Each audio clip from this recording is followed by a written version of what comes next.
Bonjour à toutes et à tous. Bienvenue à tous ceux qui sont dans la salle et bienvenue à tous ceux qui sont en ligne également aujourd'hui. Bienvenue à ce séminaire sur le panorama du logement en 2021, du changement dans la continuité. Donc, je vous présente les orateurs d'aujourd'hui. D'une part, nous avons Magdalena Gorczynska-Angioli, qui est chercheuse au LISER et membre de l'équipe de l'Observatoire de l'habitat.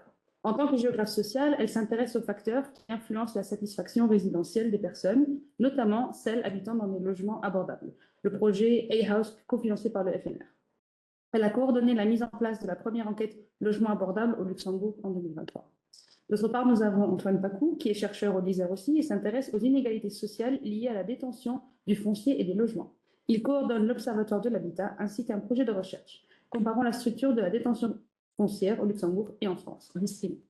Là, je vous laisse la parole et si vous avez des questions en ligne, vous pouvez les poser ou dans le chat ou alors après en levant la main et les poser à l'oral.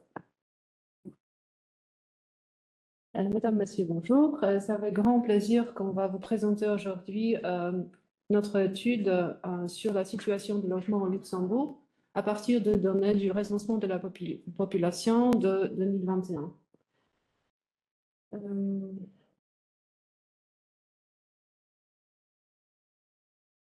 Notre présentation se composera en 3 parties. Je commencerai par une présentation des caractéristiques clés du parc de logement au Luxembourg. Après, je passerai les paroles à mon collègue Antoine Pacou qui va parler de la situation des ménages dans leur logement. Et on va passer à la 3e partie de notre intervention aujourd'hui, dédiée à vos questions et nos réponses. Le recensement de la population au Luxembourg reste une source très importante d'informations sur le logement. Parce que c'est une source d'information exhaustive. Bien évidemment, on réalise plusieurs enquêtes européennes, comme le SILC ou l'enquête sur le budget de ménage ou le comportement financier de ménage, qui nous apporte beaucoup d'informations chaque année sur les conditions de logement et sur le comportement de ménage dans leur logement. Par contre, ce sont toujours des enquêtes, c'est-à-dire on recense juste une partie de la population. C'est aussi le cas de l'enquête logement abordable que nous avons réalisée l'année dernière, spécifiquement au Luxembourg. On attend avec impatience la mise en place de 2 registres nationaux des bâtiments de logement et de logement abordable qui nous permettront d'analyser la situation de logement au Luxembourg plus en détail. Mais bien évidemment, le recensement de la population reste toujours une source de données de base pour réaliser les différents types d'analyses liées au logement et au ménage.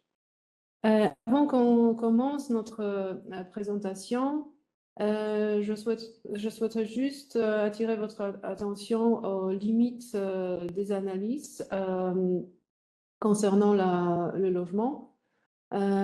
Ces limites sont liées au taux de non-réponse.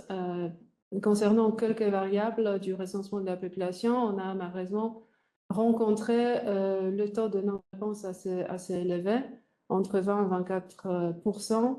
Alors, l'interprétation de certaines statistiques, de certains chiffres doit être faite avec soin.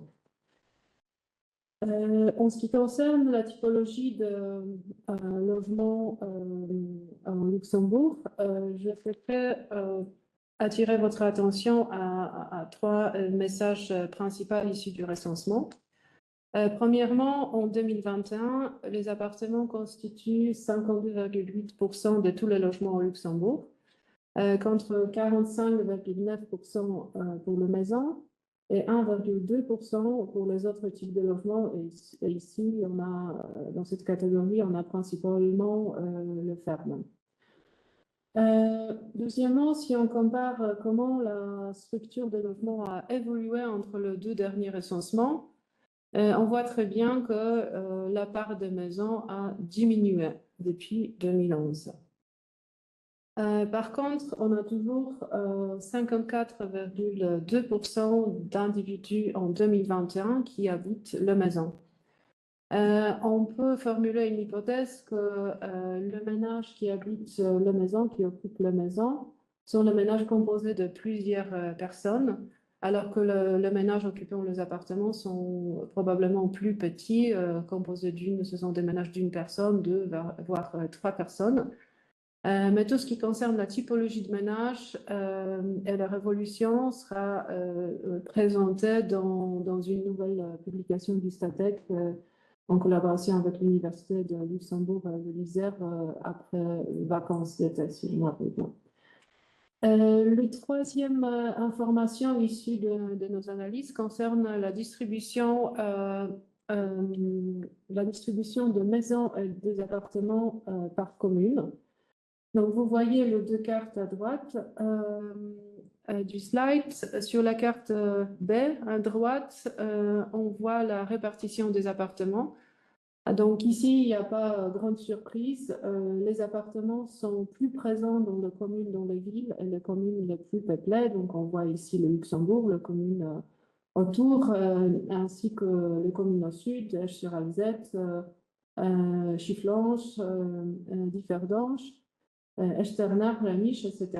Dans ces communes, les appartements constituent plus de 55% de tous les logements.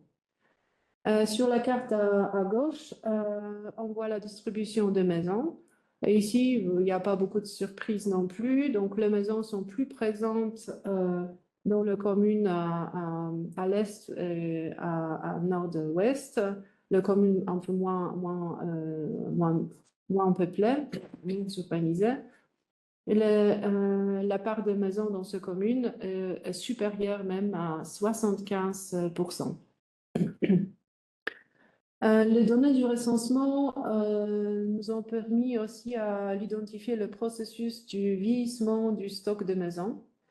Dans le tableau 2, vous voyez les maisons, les appartements et les autres types de logements en fonction de leur période de construction. En ce qui concerne les maisons, on voit très bien que presque 24% des maisons au Luxembourg sont de vieilles maisons construites avant 1945. Seulement 11,7% de maisons ont été construites à partir de 2011, donc depuis le recensement précédent. Pour les appartements, cette structure est inversée. On a seulement 13,6% des appartements construits avant 1945 et 22,4% des appartements construits récemment, c'est-à-dire à partir de 2011. Sur les deux cartes, nous avons présenté aussi la distribution de logements récents et de logements anciens. Donc sur la carte à droite, ce sont des logements construits avant 1945. Donc on voit que leur part est supérieure à 30% dans quelques communes, notamment au nord du pays, et aussi dans quelques communes au sud. Sur la carte à gauche, on voit la distribution de logements récents, c'est-à-dire construits depuis 2011. Et ici, on voit que la part de logements récents, supérieure à 20% du stock total de logements, apparaît notamment dans la commune limitrophe de l'agglomération de Luxembourg et aussi dans certaines communes vers ouest et nord du pays. À partir de données du recensement, on a pu aussi constater que plus de la moitié des logements au Luxembourg ont une surface supérieure à 120 mètres carrés. Bien évidemment, il y a des différences entre la surface des maisons et des appartements. 59% de maisons au Luxembourg ont une surface supérieure à 150 mètres carrés, alors que pour les appartements, la moitié du stock sont des appartements avec une surface entre 60 et 100 mètres carrés. Le recensement de 2021 confirme aussi une spécificité du marché du stock de logements au Luxembourg. Concernant une faible proportion de petits logements, on a à peu près 6% des appartements au Luxembourg ayant une surface inférieure à 40 mètres carrés. Si on regarde à l'échelle des individus. C'est intéressant aussi de souligner que 88% d'individus habitent les maisons ayant une surface supérieure à 120 mètres carrés. Le recensement nous a permis également d'étudier l'évolution d'utilisation de différents types de combustibles principaux pour chauffer les logements. Ici, je souhaiterais aussi souligner quelques points intéressants issus de notre analyse. Premièrement, c'est toujours le gaz naturel et le mazout qui constituent deux sources de combustible principales qui sont toujours utilisées au Luxembourg, avec 59,5% de logements qui utilisent le gaz et 27,8% qui utilisent le mazout. Par contre, si on compare ces statistiques avec le domaine du recensement de population en 2011, on voit très bien qu'en ce qui concerne la part de logements qui utilisent le gaz naturel, il y a une petite même augmentation, mais ça ne bouge pas trop le statistique. Par contre, on voit une diminution assez importante de la proportion de logements qui utilisent le mazout. C'était 37,8% de logements en 2011.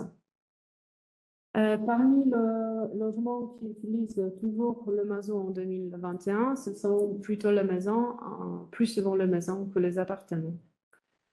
Et c'est un message important issu de ces statistiques concerne l'augmentation de logements qui utilisent l'électricité et inclut la pompe à chaleur. Donc, on parle aujourd'hui à peu près 9,3% de logements qui utilisent ces différentes sources d'énergie, de combustible. Le recensement de 2021, pour la première fois, nous a permis de recenser le propriétaire des logements par rapport aux travaux de rénovation qu'ils ont réalisés dans leur logement.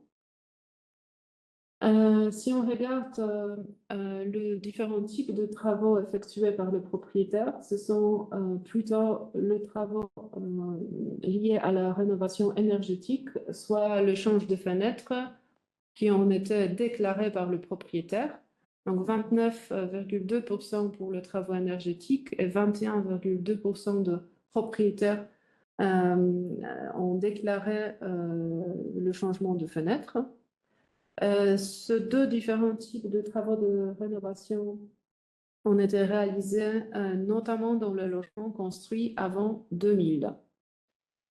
Si on regarde comment ces différents types de travaux sont répartis entre les maisons et les appartements, on constate que ce sont plutôt le propriétaire des maisons qui réalise les travaux, ici les travaux énergétiques, mais aussi les autres types de travaux, alors que la rénovation est moins souvent réalisée par le propriétaire des appartements.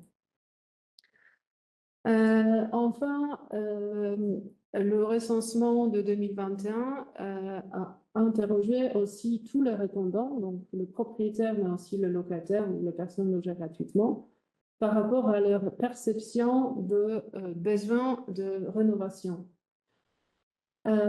Donc, parmi tous les répondants qui ont indiqué il y a 24,1% des personnes qui ont indiqué le besoin de rénovation concernant logements qu'ils occupent actuellement. En ce qui concerne les différents types de rénovation, c'était plus souvent la rénovation thermique ou la rénovation de l'intérieur du logement qui ont été mentionnés par le répondant le plus souvent. Et de nouveau, ce sont plutôt les répondants qui habitent les logements construits avant 2000 qui constatent, qui déclarent que leur logement est en besoin de rénovation.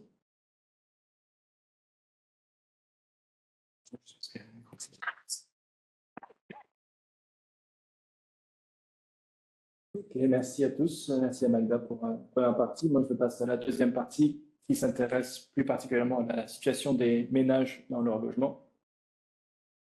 Donc, on a pu s'intéresser d'abord à la date, à l'ancienneté d'emménagement des ménages au Luxembourg. Il faut savoir que sur les tableaux et les cartes qui suivent, on a des variables où on a des taux de nos réponses qui sont relativement élevés, aussi en comparaison avec les recensements précédents. J'aurai l'occasion de revenir là-dessus dans la conclusion.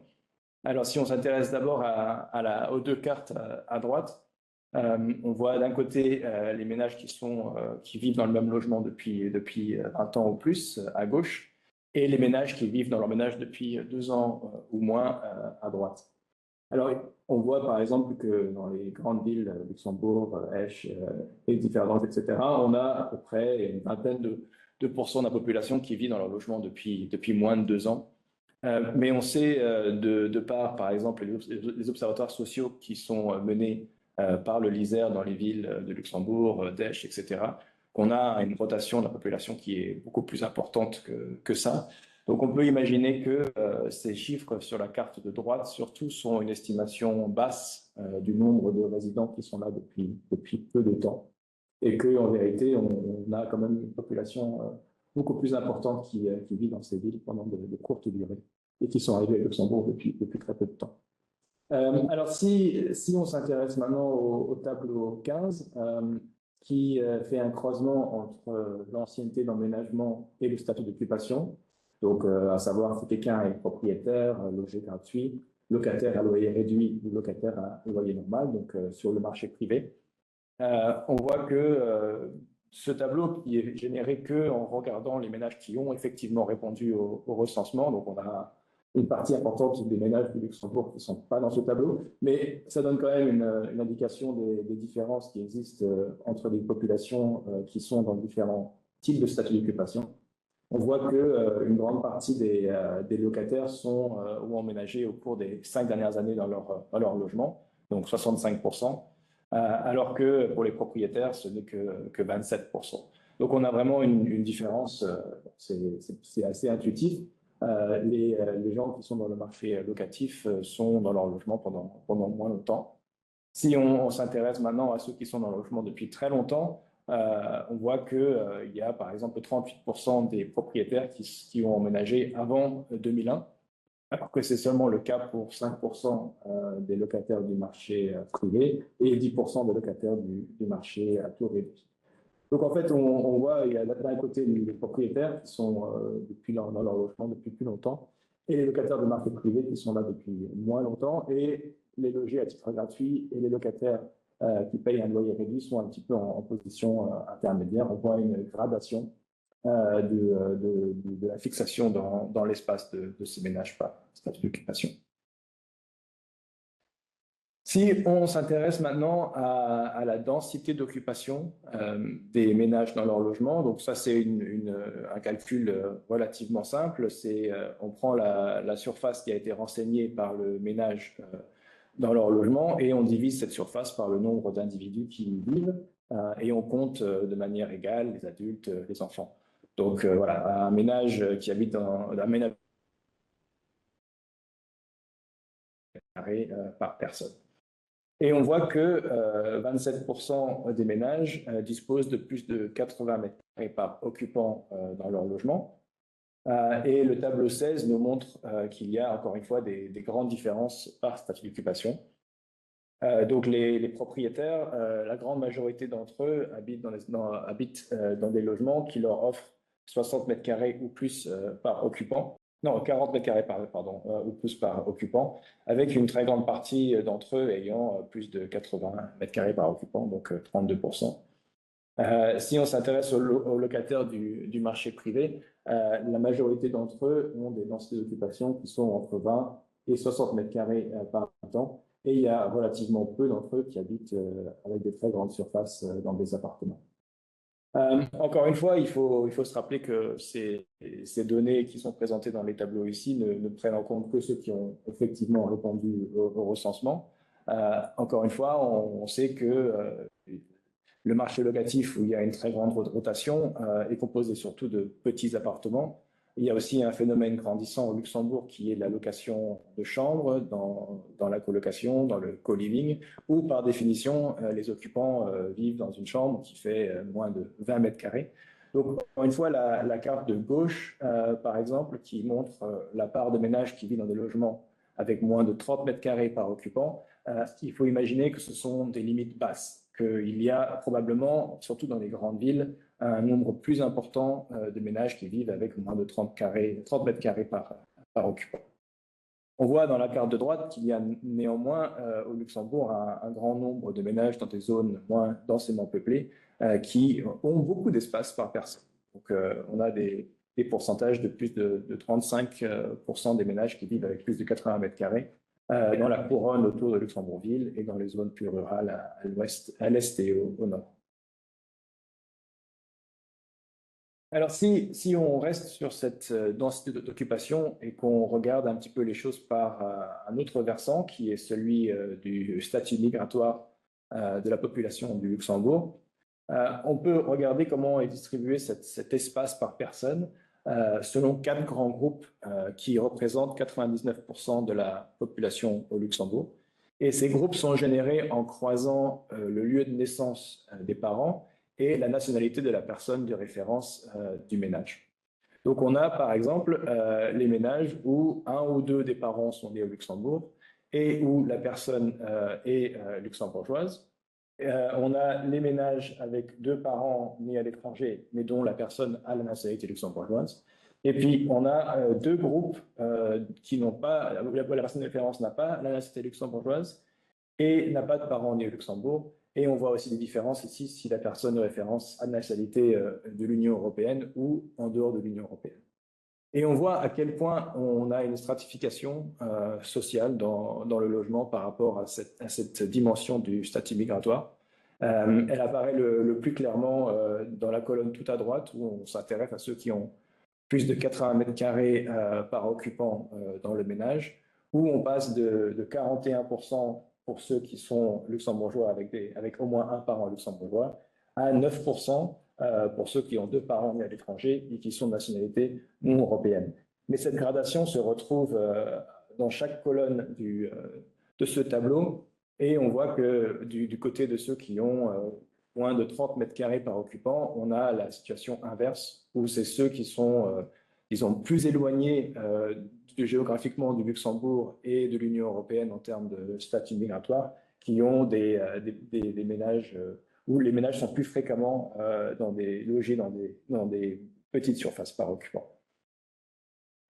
Donc voilà, on peut vraiment voir qu'il y a une gradation en termes de proximité sociale et géographique avec le Luxembourg.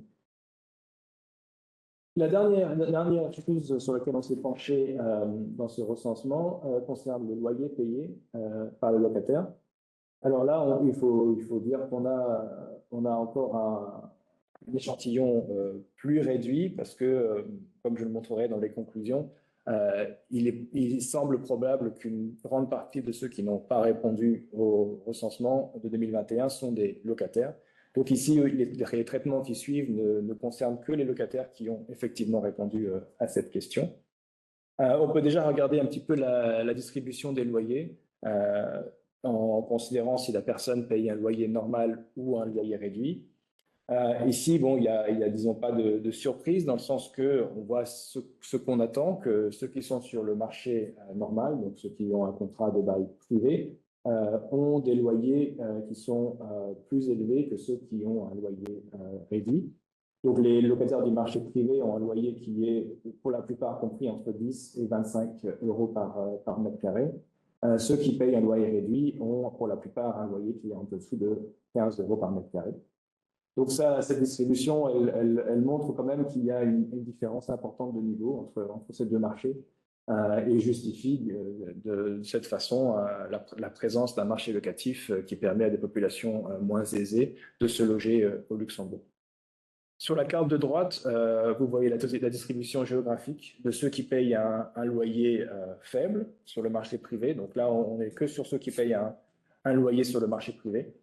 Ceux qui payent un loyer faible à gauche, donc de 10 euros par mètre carré ou moins, et ceux à droite qui payent un loyer élevé.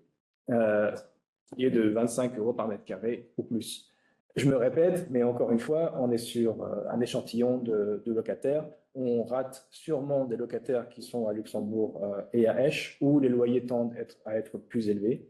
Donc, encore une fois, les chiffres qui sont présentés dans la carte de droite, surtout, sont, à mon avis, une limite basse du nombre de gens qui payent des loyers très élevés dans ces villes.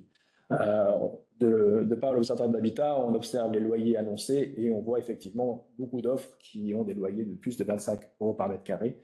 Donc, on a l'impression que ces chiffres sont une sous-évaluation du fardeau de loyer pour les ménages au Luxembourg. Mais bon, on voit clairement une distribution spatiale qui s'accorde avec la distribution des prix, où la proximité à Luxembourgville et aux grands centres urbains fait que les loyers demandés sont beaucoup plus élevés. Luxembourg a encore une structure monocentrique au niveau des prix, où la proximité aux aménités à Luxembourgville et les emplois structure fortement les loyers. Il reste encore des zones au nord et moins au nord-est où les loyers sont plus abordables, mais ces zones sont moins desservies en transport en commun et ont moins d'aménités et d'emplois. Donc cette structuration des prix s'explique vraiment par la primauté de Luxembourgville dans la géographie économique du Luxembourg. Alors, on peut aussi s'intéresser au type de ménage qui paye des loyers élevés. Ça, c'est le tableau 20 qui distribue la population par par région de naissance et s'intéresse à s'ils payent plus fréquemment des loyers moins élevés, moyens ou plus élevés. Et je pense que l'enseignement principal ici est de montrer que bien qu'il y ait des locataires parmi les gens nés au Luxembourg, ces luxembourgeois de naissance payent beaucoup moins fréquemment des loyers élevés et beaucoup plus fréquemment des loyers bas que les populations nées en dehors du Luxembourg. Ceci peut s'expliquer, à mon avis, par le fait qu'ils sont dans leur logement peut-être depuis plus longtemps, et on sait que les loyers en cours de bail augmentent moins fortement que les loyers pour des nouveaux contrats, mais aussi par la structure spatiale de leur habitation. Ils sont plus souvent dans des zones moins denses et plus périphériques, où les loyers, où on l'a vu, sont moins élevés. Mais à mon avis, cela montre quand même un fait important que quand on parle des problèmes des locataires au Luxembourg, on parle essentiellement des problèmes des locataires qui sont nés en dehors du Luxembourg. Et malheureusement, ceci se recoupe avec la division électorale dans le sens où ce sont les populations qui ne votent pas, qui subissent les conditions les plus difficiles sur le marché locatif.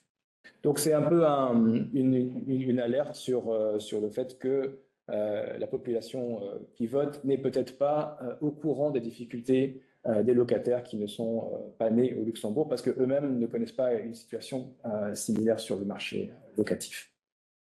Alors, on peut regarder aussi qui paye plus fréquemment des loyers de plus de 25 € par mètre carré. Et ici, on voit que ce sont les gens qui sont nés soit dans l'Amérique du Sud et centrale et les Caraïbes, en Amérique du Nord et en Asie. Et je pense que ça mérite plus d'analyse pour comprendre pourquoi ces différentiels existent. Ce sont tous des pays qui appartiennent à des vagues migratoires relativement récentes. Donc elles sont toutes plus ou moins dans une même situation par rapport au logement. On sait que certaines de ces populations sont surreprésentées dans des emplois mieux rémunérés, comme par exemple ceux nés dans des pays d'Asie. Donc il pourrait y avoir aussi des préférences différentes par rapport au logement, où certaines populations plus aisées sont prêtes à payer plus pour leur loyer. Mais je pense que ces statistiques qui seront complétées, comme je l'expliquerai bientôt, lorsqu'on aura pu réaliser des imputations sur la population globale du recensement, ça mérite plus d'analyse pour voir un petit peu pourquoi on retrouve de tels différentiels dans des populations qui sont structurellement similaires. Alors, la dernière chose qu'on a fait, c'était de s'intéresser un petit peu à la distribution des loyers et de regarder la somme totale payée par les locataires sur le marché privé à leurs bailleurs. Donc là, on s'intéresse aux 44 000 ménages qui ont renseigné le loyer qu'ils payent. Et si on fait la somme de tous les loyers qu'ils versent chaque mois, on arrive à une somme de 60 millions d'euros qui est versée aux bailleurs soit un peu plus de 700 millions d'euros par an. On sait à travers les enquêtes comme HFCS que à peu près 30% des ménages de Luxembourg détiennent des biens immobiliers autres que leur résidence principale. On peut imaginer que pour une grande partie d'entre eux, ce sont des biens d'investissement qu'ils mettent en location. Un dispositif qui a été favorisé depuis très longtemps de par des incitations fiscales très fortes pour l'investissement immobilier, comme l'amortissement accéléré, etc. Donc en fait, on peut dire que schématiquement, on a à peu près 20 à 30% de la population à vérifier avec nos imputations à venir, de la population qui sont les locataires qui transfèrent 60 millions d'euros par mois à un groupe qui représente 30% des ménages qui sont les bailleurs. Et on peut imaginer que dans la distribution des revenus, les bailleurs sont plutôt vers le haut de la pyramide des revenus et du patrimoine, les locataires peut-être plus vers le bas. Donc on a vraiment un transfert d'argent assez conséquent entre une population plus défavorisée et vers une population plus avantagée, ce qui a tendance à renforcer les inégalités. Si on s'intéresse à où sont payés ces loyers, on voit que la grande majorité, bien sûr, viennent de logements loués à Luxembourgville. On a 38% de cette masse monétaire qui vient de Luxembourgville, mais aussi d'autres villes comme Esch-sur-Alzette ou Strassen, où les loyers sont aussi très élevés. Donc pour conclure, je veux revenir sur le fait qu'on a une stratégie de publication en deux temps. Le taux de non-réponse fait qu'on ne peut malheureusement pas traiter tout ce qu'on aurait voulu traiter dans ce rapport, y inclut le taux de propriété global. Mais comme le montre le rapport numéro 1 publié par le Statec sur ce recensement, c'est lié à un contexte sanitaire difficile lors du recensement 2021 qui a limité un petit peu la possibilité d'obtenir des réponses de tous les résidents du Luxembourg à ce moment-là. Donc, pour le moment, on a vraiment traité que les variables où le taux de réponse est bon et où on a fait des tableaux qui permettent d'avoir un aperçu général des tendances, mais qui devront être confirmés une fois qu'on aura réalisé les imputations.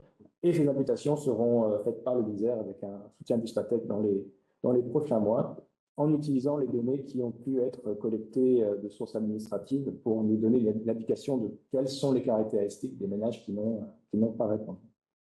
Donc, juste pour finir, je vais peut-être donner un petit aperçu de l'annexe méthodologique qui est à la fin de ce rapport, qui montre pourquoi on pense qu'il y a un biais dans les non-réponses qui mérite de réaliser des imputations pour mieux comprendre la structure globale de la population. Donc, si on s'intéresse à la question sur le statut d'occupation, donc est-ce que quelqu'un est propriétaire ou non, on voit que le taux de réponse le taux de non-réponse est assez élevé, de 23%, et on voudrait savoir si ces 23% diffèrent de manière systématique des 70-77% des gens qui ont répondu au recensement. Et on voit en fait que oui, il y a un biais systématique. Par exemple, la moitié des ménages qui n'ont pas répondu à la question habitent dans les deux plus grandes villes du pays, donc 41% à Luxembourgville et 9% à Esch-sur-Alzette. On sait que ces deux villes ont des pratiques d'enregistrement des personnes qui sont différentes. On sait par exemple que Esch-sur-Alzette est beaucoup plus strict que Luxembourgville sur l'enregistrement des personnes, dans des unités, dans des bâtiments. Mais on retrouve quand même une grande partie de non-réponse à Esch-sur-Alzette, ce qui nous fait penser que tout n'est pas dû à une pratique peut-être plus laxiste de l'enregistrement des personnes à Luxembourgville. On voit aussi que 69% des individus qui n'ont pas répondu à cette question sont nés en dehors du Luxembourg, alors que 44% ne sont pas nés du Luxembourg parmi ceux qui ont répondu. Donc là, encore une fois, on sait que les populations étrangères sont moins souvent propriétaires que les populations nées au Luxembourg. Et ça, les différents recensements jusqu'à présent l'ont montré systématiquement. Donc on a potentiellement des gens qui ne sont pas propriétaires, qui sont plus fréquemment des non-répondants. La dernière façon de voir ça, c'est de voir que le taux de réponse fluctue aussi grandement par rapport à la date d'arrivée au Luxembourg. Donc bien sûr, ceux qui sont arrivés plus récemment sont plus fréquemment retrouvés parmi ceux qui n'ont pas répondu à cette question. Donc on a vraiment une population de non-répondants qui est habitant dans les plus grandes villes où le taux de propriété est historiquement plus bas. c'est des individus qui sont à majorité nés en dehors du Luxembourg et qui sont arrivés relativement récemment. Ce sont le profil type des locataires en fait, du Luxembourg, des gens qui habitent dans les grandes villes, qui sont non luxembourgeois et qui sont arrivés récemment. Donc c'est pour ça que nous pensons que des imputations sont nécessaires pour avoir une vue globale sur le nombre de propriétaires et de locataires au Luxembourg. Si on éliminait complètement ces ménages non répondants des statistiques, on aurait une surévaluation qui nous semble assez importante du nombre de propriétaires globaux. Je pense que ces questionnements sur le taux de non-réponse devraient faire réfléchir aussi sur un manque structurel dans les statistiques qui vient de la difficulté en fait de connaître une population qui change très rapidement avec un taux de rotation très important.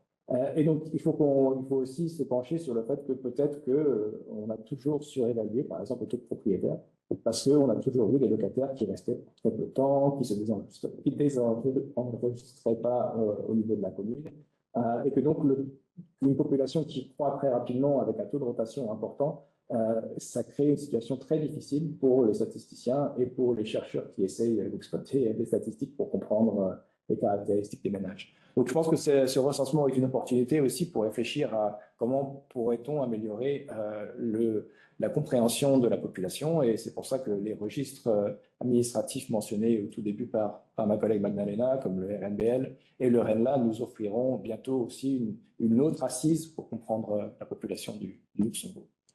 Donc voilà, on vous remercie beaucoup pour votre attention et on est ouvert à toute question que vous pourriez avoir sur ce rapport.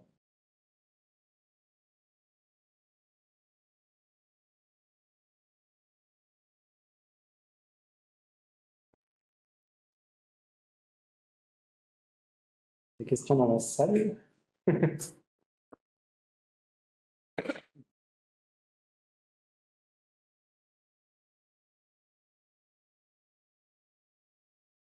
Juste vous présenter, au moins comme ça, les gens qui sont en ligne, ça aussi, qui posent des questions.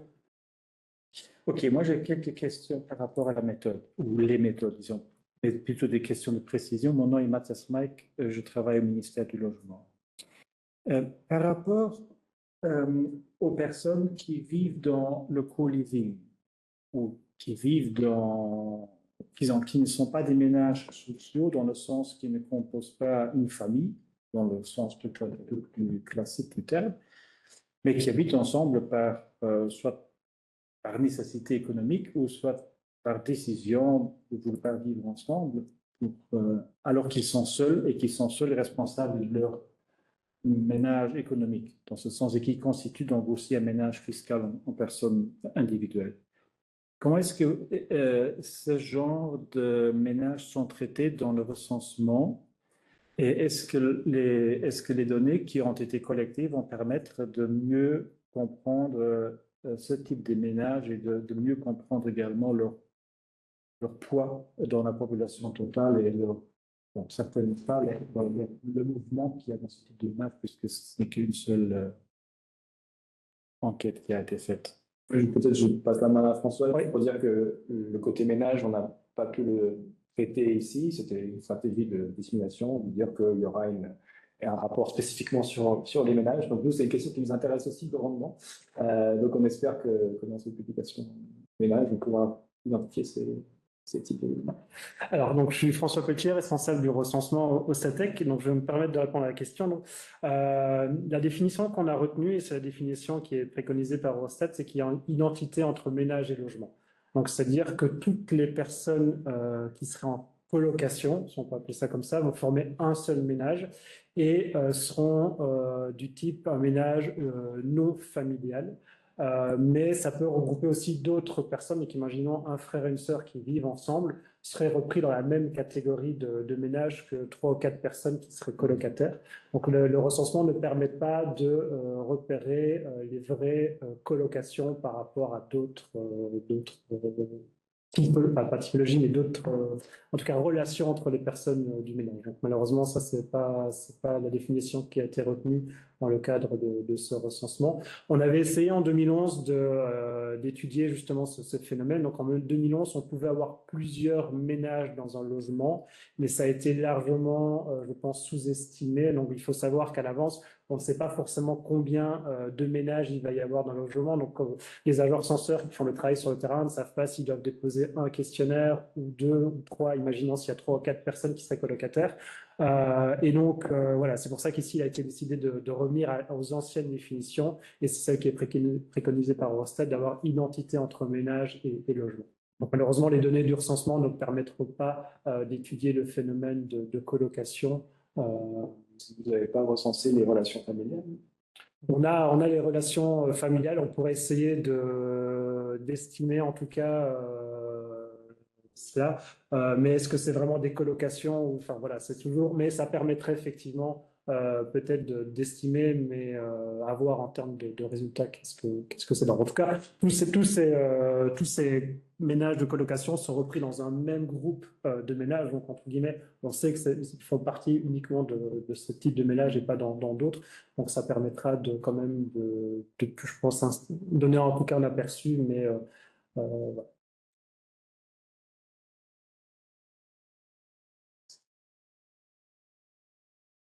Allez-y, vous avez la parole. Par rapport aux rénovations et à l'ancienneté des immeubles, est-ce qu'on a identifié les logements qui ont fait objet d'une rénovation profonde? Parce que moi, quelque part, il est dit que le nombre de logements anciens augmente, oui, ça c'est une chose. Et si j'ai un bâtiment qui date avant 45 et qui a fait l'objet d'une rénovation profonde et qui en fait il est quasiment nouveau, sauf qu'il y a encore les anciens murs et qui effectivement en tant que bâtiment, il a été construit avant 45, comment est-ce qu'on en tient compte dans le recensement? Alors là, bon, il faut savoir que le recensement, c'est de la déclaration par les ménages, donc c'est toujours difficile de savoir exactement. Donc moi, je dirais que moi, en tout cas, ce qu'on pense la plupart des ménages ont compris, c'est que c'est l'époque de construction, c'est vraiment quand le bâtiment a été construit, donc il y a 20, 30, 40 ans, 50 ans. Qu'il y ait une rénovation ou non ne change pas forcément, je pense, cette date de début de construction. Et donc, même s'il y a une rénovation, comme vous dites, il restait, imaginons qu'il y ait les 4 murs extérieurs, je pense que la plupart des ménages ont indiqué la maison était construite peut-être il y a 20, 30 ou 40 ans, et une minorité aurait indiqué qu'elle date peut-être finalement des années 2000 ou 2010, parce que les travaux ont été faits à cette époque-là. Donc c'est vraiment, faut savoir aussi que donc on a mentionné, il y avait des non-répondants, donc pour tout ce qui est sur l'époque de construction, donc on s'est basé sur le registre statistique du Statec, donc si à une adresse précise, il n'y avait pas eu de ménage ou de personne qui a répondu, on a récupéré l'information de notre registre statistique des bâtiments et des logements, justement pour améliorer le taux de réponse. Et donc là, effectivement, s'il y a une rénovation entre-temps, ben nous, on a pris l'information qui avait été donnée en 2011 lors de l'avant-dernier recensement. Et dans ce contexte, la baisse du nombre de logements qui ont été ou qui sont chauffés au mazout, est-ce que c'est dû au fait que ces logements ont changé de type de chauffage, ou est-ce que c'est dû au fait qu'en 10 ans, il y a eu autant de nouveaux logements et que les nouveaux logements depuis 2011 ont probablement très rarement été équipés d'un chauffage en mazout? Donc, est-ce que le nombre absolu de chauffage en mazout a baissé de façon aussi substantielle que la part relative? Je pense que c'est le deux, parce que dans le tableau 6, on voit très bien que parmi tous les logements qui sont chauffés avec le mazout, il y a très peu de logements construits à partir de 2011, moins que 10%. C'est-à-dire que dans la nouvelle construction, c'est un combustible qui est beaucoup moins souvent utilisé. Et puis aussi, les rénovations, j'imagine que ça contribuait aussi à cette diminution. Donc, les deux processus. Et ça, je confirme. Donc, on a l'enquête des bâtiments achevés, donc qui étudie les caractéristiques des logements qui sont construits chaque année. Effectivement, on voit que sur la dernière décennie, le nombre d'appartements et surtout de maisons chauffées au mazout et au gaz diminue. Enfin, leur part est relativement faible par rapport aux maisons qui ont été construites il y a 10 ou 15 ou 20 ans.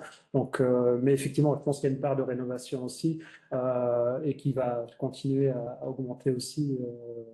Enfin, je pense que surtout le mazout va diminuer au cours du temps et que quand les gens vont remplacer leur système de chauffage, va opter pour une autre énergie.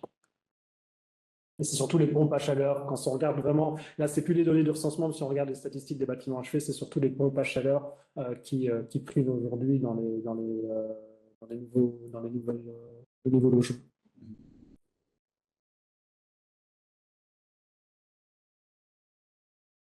Pas d'autres questions? Est-ce qu'il y a des questions sur en ligne? Non? Est-ce que vous avez des questions? Alors, je continue. Je suppose que vous avez également recensé le nombre de chambres par logement. Alors, on n'a pas le nombre de chambres par logement, on a le nombre de pièces par logement. OK. Mais malheureusement, donc il faut savoir que le recensement, pour l'immense majorité, est réglementé par un règlement européen. Et Eurostat demande le nombre de pièces, ce n'est pas le nombre de chambres. Et je suppose quand même que vous avez on a l'âge des occupants des logements, donc on pourrait aussi élaborer des statistiques pour voir quelle est la répartition par tranche d'âge de la taille et surtout de la taille par tête habitant, selon type de logement en plus, pour maison et appartement et ces choses. Et ça, là, on l'a pour 100% de la population. Donc, ça, oui, c'est quelque chose qui n'a pas été fait ici dans la publication, mais c'est quelque chose qu'on pourrait faire. Je pense que ça pourrait être intéressant aussi pour approfondir cette question de la répartition et des inégalités. Et pourquoi vous avez, il y a un seuil, celui de 80 mètres carrés par personne, qui vous semble, si j'ai bien compris, pour vous un seuil assez important pour dire, mais ça c'est le seuil à partir duquel on identifie les ménages et en dessous desquels. Pourquoi 80 mètres carrés par occupant dans un logement et pourquoi pas, je ne sais pas, 55 ou 60 ou je ne sais pas quoi. On a essayé de regarder qu'est-ce qui ressortait des chiffres comme une place qui était assez grande en elle-même et assez significative en termes de chiffres. Mais on aurait pu très bien faire les mêmes cartes avec un autre découpage. Mais il nous a semblé que on voyait très bien les différences avec cette catégorisation de surface par occupant. Mais c'est des regroupements, hein, on peut très bien faire des regroupements différents. Mais on se demandait aussi quelle serait la limite basse si on avait utilisé 20 ou 30. On a quand même décidé de montrer les deux, même s'il y a très peu de ménages avec moins de 20 mètres carrés par occupant, mais parce que ça nous semble être un artifice statistique du fait du taux de réponse. On a par exemple, à mon avis, beaucoup de locataires de chambres qui ne sont pas repris pour le moment de leur recensement. Donc, je pense qu'aussi le nombre la surface des logements qui est la base en fait de cette statistique. Je pense que le fait qu'on ait très peu d'appartements de moins de 40 mètres carrés ici, à mon avis, ça sera aussi quelque chose qu'il faudra qu'on regarde au niveau de sa imputation. Si ce n'est pas lié à la non-réponse, où la plupart des locataires qui n'ont pas répondu sont des petits appartements, et que cette part, en fait, est sous-estimée en recensement 2021 pour le moment. Sachant quand même que dans beaucoup de règlements des bâtisses, il y a quand même aussi une taille minimale par logement.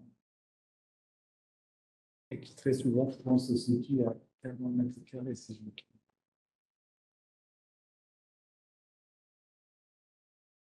trompe. En espace récente, avec sa du neige, etc.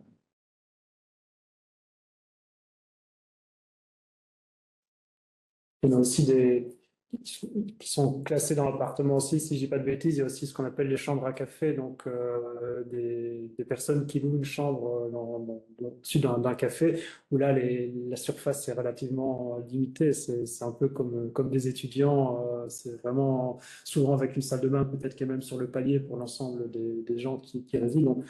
Donc, on n'a pas des dizaines de milliers, mais on a quand même on a quand même des personnes qui vivent dans ce type de logement aussi. Donc, ce qui peut expliquer pourquoi, pour certaines personnes, la taille des logements peut être très, très petite, parce que c'est plus une chambre qu'un logement. Oui, mais comment est-ce que vous faites alors la différence entre une personne qui habite dans une chambre au-dessus d'un café et qui, effectivement, n'habite strictement parlant pas un logement, parce que cette chambre est une annexe d'une exploitation cafetière, d'une colocation où les gens habitent également à plusieurs appartements. Parce que là, il va y avoir, parce qu'il y a différents contrats de location. Donc là, ça va vraiment être, imaginons qu'il y a 10 appartements au-dessus, enfin 10 chambres au-dessus du café, ça va être 10 ménages différents. Parce que souvent, sont vraiment, de manière indépendante, ils payent chacun leur loyer. Donc c'est comme ça que c'est repris. Souvent, c'est repris dans les bâtiments, on va dire, semi-résidentiels, parce que justement, il y a une autre activité en termes de bâtiments. Tandis que les ménages de colocataires, là, on va avoir qu'un seul logement avec X chambres.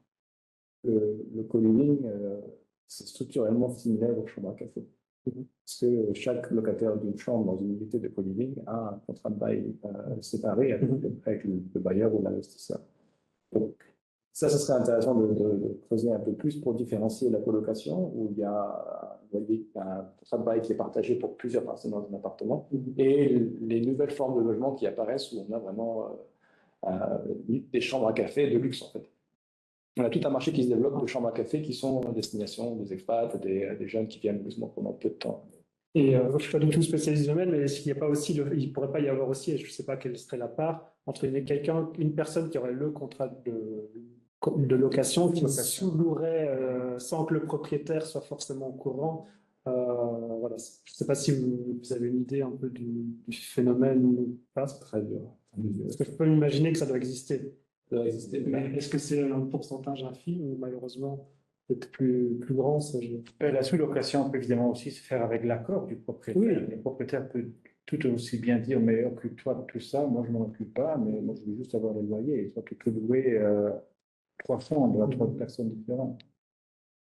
C'est vrai que là, pour le moment, sans base administrative comme le RNBL, on n'est pas en mesure de mesurer ça. Il faudrait pouvoir avoir déjà un registre des baux de location qui serait centralisé, qui permettrait de savoir qui loue quoi et combien de personnes y habitent, et de croiser ça avec les informations communales sur les personnes enregistrées dans chaque unité. On est très loin encore de ce degré de sophistication. En tout cas, dans le cadre du recensement, c'est sûr que le futur registre national des bâtiments et des logements va nous aider, notamment en vue de la non-réponse qui malheureusement est souvent de plus en plus croissante. Comme tu l'as rappelé, il faut savoir que le recensement s'est fait en novembre 2021, donc on était en pleine vague de Covid. Donc on a eu aussi des restrictions qui nous ont été imposées, notamment en termes de contact avec les personnes. Donc forcément, c'est toujours plus difficile de présenter, de faire connaître le recensement aux répondants quand on n'a malheureusement pas de contact physique comme on pouvait avoir dans les recensements précédents. Et Luxembourgville, les taux de participation ont été toujours les plus faibles et ce n'est pas uniquement propre au recensement de 2021, c'est quelque chose qui se passe, j'ai envie de dire, dans tous les pays du monde, dans les grandes villes où justement c'est une population qui est très multiculturelle, qui bouge énormément, qui ne connaît pas forcément le statut, qui ne sait pas forcément ce que c'est un recensement. À l'inverse, on a des populations luxembourgeoises qui nous appelaient avant la date du recensement en disant « j'ai entendu qu'il y avait le recensement, j'ai pas reçu mon questionnaire ». Donc voilà, donc il y a une population qui connaît le recensement, qui connaît le Statec, et puis on a une population beaucoup plus en mouvement, et c'est principalement la population de la ville de Luxembourg. Donc la ville de Luxembourg a mis les moyens pour faire le recensement, mais voilà, c'est pas toujours...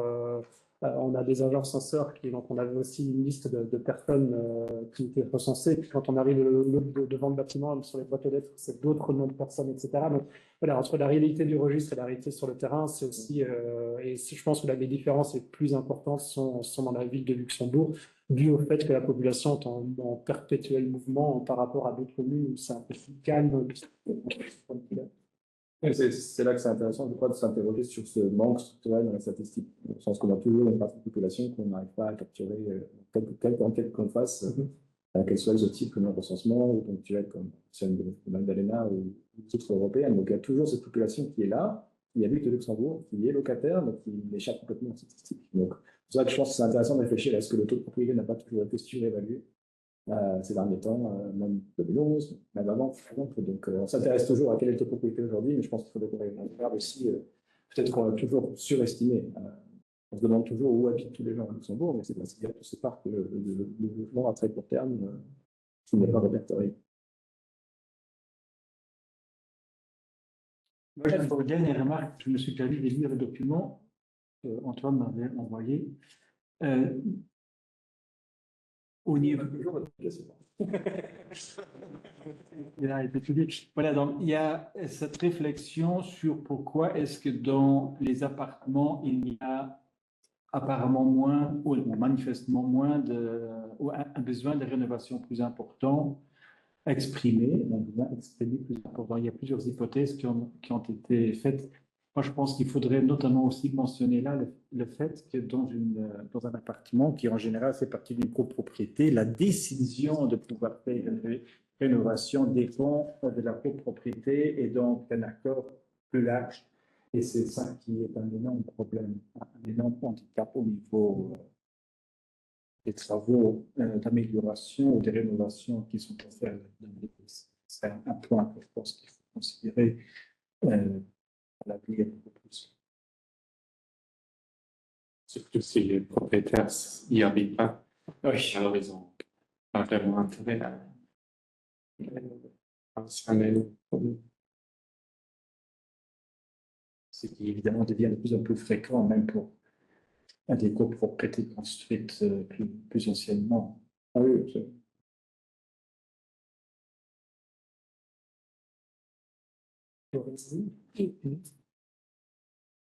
S'il n'y a plus d'autres questions, alors je propose de terminer. Donc, merci à tous d'avoir participé. Merci aux auteurs et aux autres personnes, aux deux présentateurs, mais il y a aussi d'autres personnes qui ont travaillé sur cette publication, donc je vous remercie. Et donc, on vous donne rendez-vous dans les prochaines semaines sur la suite du recensement, la suite des analyses. Donc, je ne sais plus le chiffre exact des publications, mais je pense qu'on a déjà fait une petite quinzaine de publications. Et donc, voilà, ça va encore continuer jusqu'à fin de l'année, notamment avec les ménages, l'éducation et ce genre de domaines qui n'ont pas encore été présentés. On reviendra aussi sur les taux de propriétaires. Donc, on va encore travailler dessus pour améliorer les taux de réponse. Et on fera une publication sur ce sujet. Voilà, je vous remercie tous et je vous dis à très bientôt pour une nouvelle présentation avec les données de recensement. Merci. Merci. Merci.